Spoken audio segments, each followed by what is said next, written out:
Connaissez-vous l'origine du dôme que l'on voit sur tant de mosquées à travers le monde ? Quand on pense à une mosquée, on imagine presque automatiquement une grande coupole, un élément devenu tellement emblématique qu'on le considère souvent comme islamique. Et pourtant, cette forme n'a à l'origine rien de religieux. Que ce soit le dôme du rocher à Jérusalem, la mosquée du prophète sallallahu alayhi wa sallam à Médine, ou encore la mosquée bleue à Istanbul, toutes possèdent aujourd'hui leur dôme caractéristique. Mais en réalité, ce symbole s'est imposé progressivement. À l'époque du prophète, il n'y avait aucune coupole, ni à Médine, ni à la Mecque.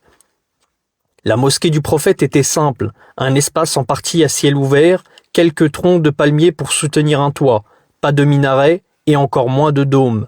Alors d'où vient-il ? Il faut attendre plusieurs décennies après sa mort.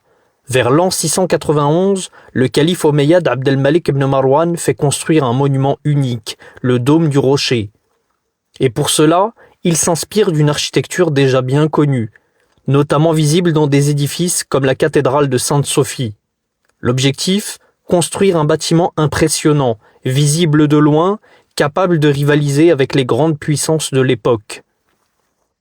Par la suite, le dôme va être repris dans les mosquées, mais aussi pour des raisons très concrètes. Il améliore la propagation du son, il apporte de la lumière naturelle et il permet une meilleure ventilation. Des avantages essentiels, surtout à une époque où les technologies modernes n'existent pas encore. Aujourd'hui, le dôme est devenu un symbole fort, mais il reste avant tout un héritage architectural, car ce qui fait une mosquée, ce n'est pas sa forme, mais ce qui s'y passe. Rendez-vous tous les dimanches pour un nouvel épisode et retrouvez l'intégralité du podcast L'Islam dans l'Histoire sur toutes les plateformes d'écoute. Les liens sont en description. Wassalamu alaikum wa rahmatullahi ta'ala wa barakatuh.